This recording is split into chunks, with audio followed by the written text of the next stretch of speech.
Hello everybody, it's Tim here again, another movie review, this time for Maxxxine, the third film in the Ty West trilogy of X and Pearl.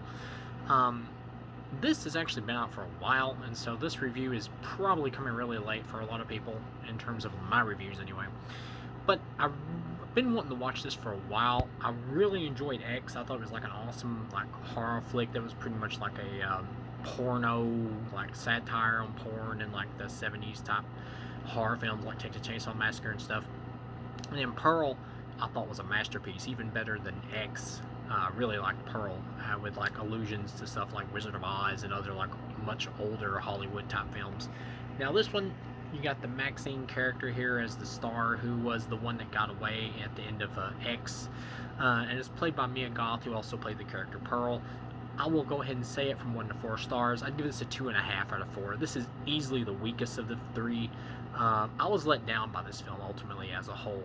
Um, Not very satisfying for a conclusion to this story that was set up in X and the way it was set up, because the whole point of like the way this was set up in X and the way this franchise felt like it was leaning towards was like more of a tragic ending with the way they set it up, because it's like the Pearl character was like looking at Mia Goth as the Maxxxine character basically, and was like, you won't make it because you're just like me or whatever, things aren't gonna end well and all that for you. And so it felt like it would have been much more impactful in terms of what they're building to have much more of a horrific, sad ending for this character. You almost kind of get it at the end, but it doesn't really stick. It doesn't happen, and this movie does not stick the landing for an ending to this as a trilogy. It almost felt like they wanted to do much more of a logical ending for this story that they had built up in X, but at the last minute, Ty West might have been like, no, second thoughts, I want to leave it open in case I want to do another one. That's what this kind of felt like it deliberately didn't want to end the more logical ending for this character and the way her story's been built, and really wanted to kind of leave it open for a fourth film. That's what this felt like. As it is, you got the Maxxxine character who's in Hollywood, and the Maxxxine character is somebody who is just obsessed with wanting to be famous. That's all she cares about. She's willing to sacrifice anything and everything to be famous, just for the sake of fame, so people will know her. And just to be somebody.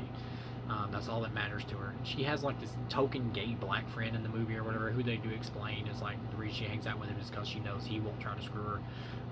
The actor was good. I will say this: the acting in this movie is good. Kevin Bacon is great in this movie as like this sleazy private detective or whatever. Mia Goth once again is great in terms of her acting, but the character here, Maxxxine, she was never really the interesting one in these movies. I will say, like Mia Goth, once again, yes, she's great in these films. What I'm getting at is like the character Pearl that she played was more interesting than Maxxxine, especially after the movie Pearl. So right off the bat, this movie has to work harder to get me more invested in the Maxxxine character, because I really have been much more invested in the Pearl character than this Maxxxine character.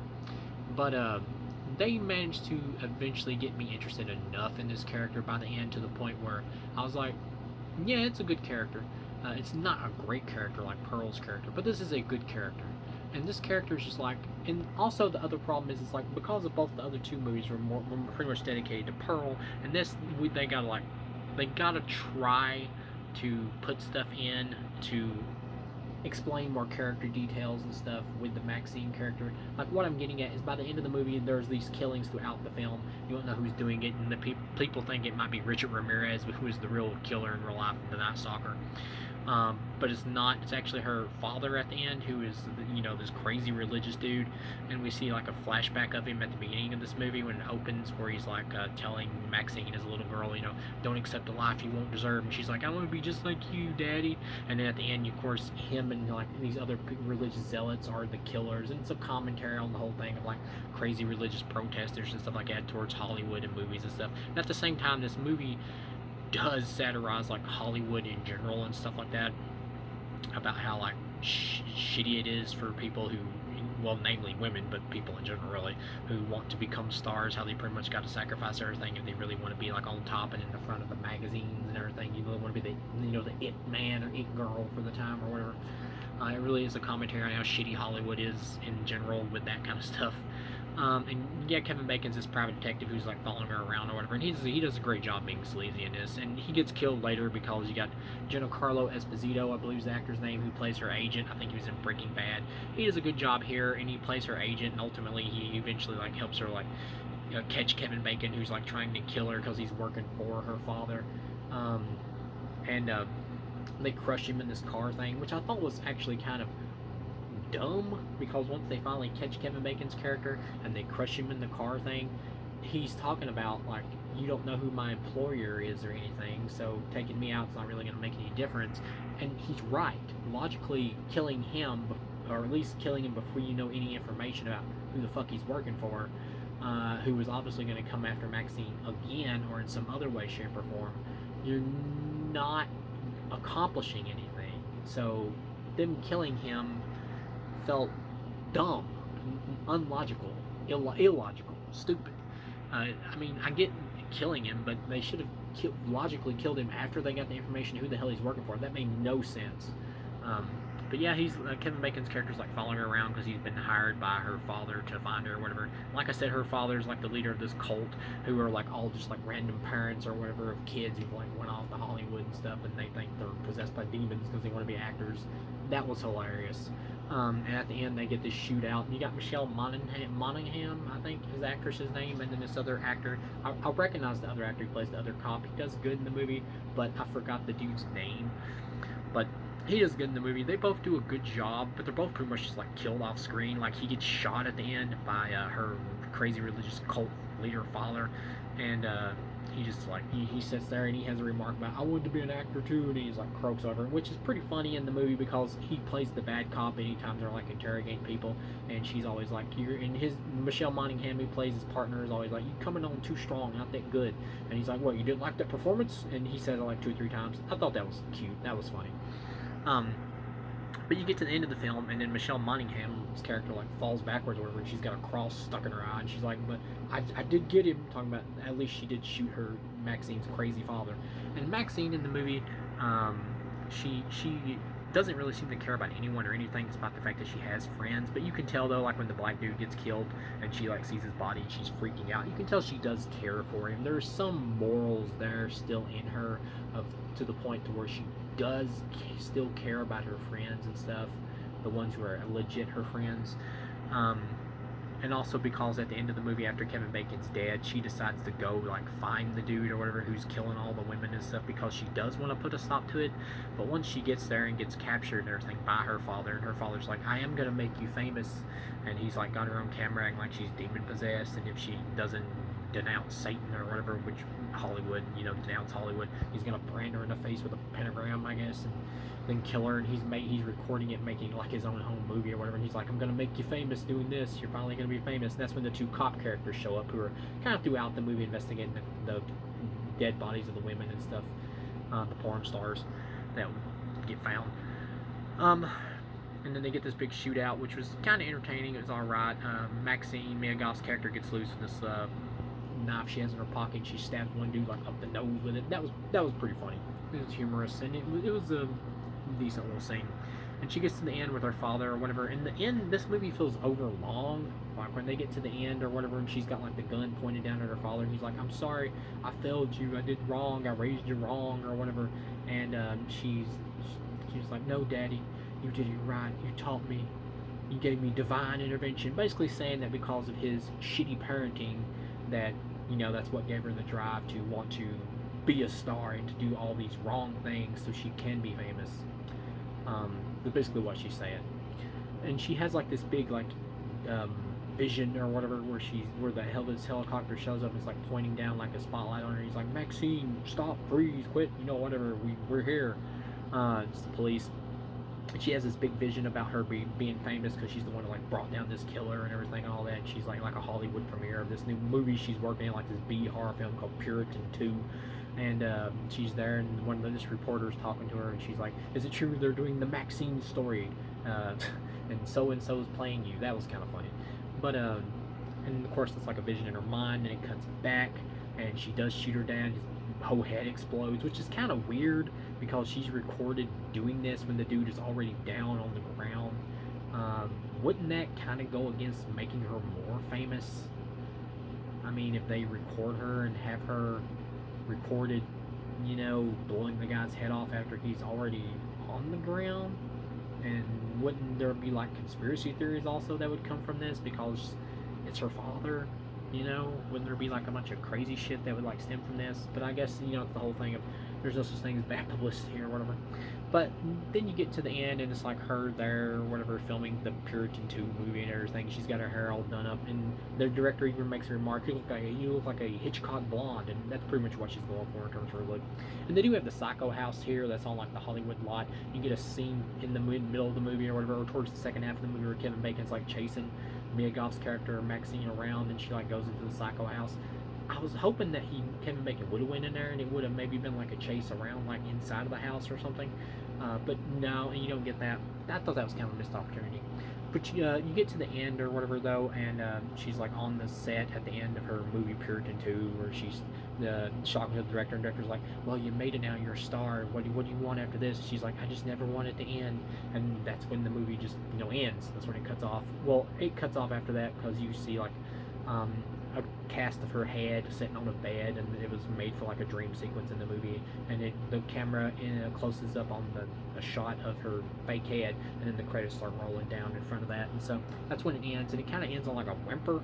Part of the problem with this movie is because the Maxxine character hasn't been like a big focus of the other two movies, that it's more been focused on the Pearl character, that the whole thing about like her father being the surprise villain at the end and everything, it doesn't, there's not a, like, I like the idea, the concept of like the crazy religious nuts or like protesting horror movies and shit in Hollywood being the villains, but that's good satire. But the problem is having her father be the one that's in charge of it, doing it all, and trying to make it like it's this big revelation and everything. You don't feel anything emotionally because there's nothing there, because you've had no experience or character development with her father and what her relationship really has been like with her father. You just get little hints of it, but they don't really tell you anything. I mean, you get the idea the dude's a nut job, but they don't really tell you anything. And that the reason she turned out the way she did is because he is a nut job. Maybe that's on purpose, that they didn't want to delve deeper into it. That way, Ty West could have the potential to do a Maxxine prequel about her life with her crazy religious father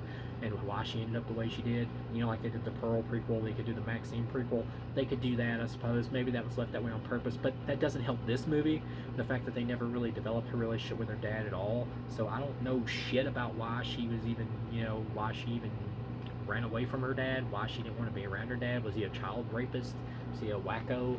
I mean, well, he's obviously a wacko, but there's no oomph to it because we don't, sorry, I dropped something, but we don't get enough of an idea about what her relationship with her dad was really like. At least not enough for it to feel dramatically satisfying when she like shoots him in the head at the end, blows his head up. I'm like, well, it doesn't really, there's no impact there for me emotionally, drama-wise, in terms of the movie, because I don't know shit about your relationship with this dude. I don't feel anything. I mean, it's a good scene. The acting is good from her. The acting from the father, it's kind of too on the nose and a little too over the top. But I think the actor is doing good for what he's supposed to be, which pretty much like is a satire of like crazy religious people. But at the same time, I didn't feel anything when she shot him because I don't know anything about their relationship besides little hints. And him being revealed as the villain at the end, I'm like, oh, it's a character who I've not spent any time with whatsoever. It's like the same way about feeling about the villain at the end of Friday the 13th, the original from 1980. It's like, oh, it's Mrs. Voorhees. you know, there was no way I could guess it was you because I never saw you in the movie. But at the same time, Betsy Palmer's acting was great at the end of that movie, so it made up for that. But here, this guy's acting is not Betsy Palmer level. So when you get to the end of the movie, it feels like it was compromised. Like the real ending of what this story should have been like in terms of this trilogy is, I feel like it should have ended with her father logically killing her, to be honest. Like him recording everything and all that and talking about, I am going to make you famous now. And he should have just killed her. That should have been the ending. And like they should have found her body or whatever, and that should have been what made her famous. To me, that would have been the funny, ironic, kind of satirical twist on becoming infamous and all that, famous, and her finally getting what she wanted, but dying to achieve it. To me, that would have been much more logical for this trilogy in terms of the fact that these are horror movies, or at least the first two. They're much more horror focused as the other two movies are. This one is just more of a satire of Hollywood and shit, which is not as, it's not as impactful to me when I really like that horror type feel and tone of those other two. Here you don't really get that for most of this. But yeah, so since they didn't go with that, it really feels like they're trying to leave this open for yet another film. And in terms of another film, in terms of fourth film, after watching this one, I'm like, I don't really need it. I don't really want it now because this was kind of a letdown. But if they did do a fourth one, the logical place to go would be, okay, she's got her wish now. She is on top. People know who she is. She's famous, you know. So what happens when, you know, your fame dries up? Because that's the way it works in Hollywood. You're the it thing for a little while, and then somebody new comes and replaces you. That's the way it works. And then you're no longer famous. Like, how does she react to that? You know, logically, that would be the correct path to go after this if you did another one. Like, if she got what she wanted, logically in Hollywood, her fame would be eventually dried up, and then she would be nothing anymore. And people wouldn't give a shit about her at all. Like, you could have another girl in here, and, you know, Mia Goth would be like jealous of her or whatever, and she would be getting all the attention, and she would try to be like, you guys want my autograph? And they just like pass her up and be like, no, you're old, you know, and they go and get the autograph and stuff with the new girl. Like, it could be like, you know, a metaphor and story about how, you know, this character logically deals with that kind of thing. You could do that. I'm not sure you need it, but the fact that this movie left itself open for yet another one, I feel like if they did do another one, that's logically where it would go, or where it would probably logically need to go. But overall, this was disappointing. I'm not sorry I watched it. I was going to watch it eventually no matter what because it's the ending of this trilogy, but this is nothing compared to the movie Pearl. Honestly, I would say, unless you're a completist like me, I would say just stick with the first two. This would be a thumbs down for me, whereas the first two would be a solid thumbs up, especially Pearl. But I don't hate this movie. It may sound like I hate it, I don't. Like I said, it's alright. It's like an alright time waster. It's like a 2.5 out of 4 alright time waster. I don't hate this movie. Part of it is probably expectations. This film is just not as well executed as those first two. It's just not as interesting, story-wise, either. So it's just more of a letdown for me. Ultimately, I'm kind of indifferent about this flick. I don't love it, I don't like it, I don't hate it. I'm just kind of like indifferent about it. It's a time waster, an alright time waster. There's nothing in this movie that really pisses me off or offends me. There's nothing here like the other two that makes me go, yeah, that was really good. This is just kind of there. And third movies and trilogies are exceptionally hard because most franchises either peak with the first or second one. So when it gets time to do a third one, when you got to really deliver like a satisfying ending or conclusion to the story you set up in the first film, it becomes much harder and much trickier. But at the same time, I really felt like they had an easy like ground laid out here for what the ending of this should have been. Even if they would have went with the ending that I think would have been more logical, I still wouldn't have loved this movie because the other half of the movie up until, you know, the ending still would have been hit and miss. But if they went with the more logical ending that I think they should have went with, I think it would have been like a pretty good movie instead of just an alright one. I think it would have been a pretty good ending for the trilogy instead of just an alright extra movie in the series, which is what it kind of feels like. But yeah, thank you guys for watching, and I'll see you again.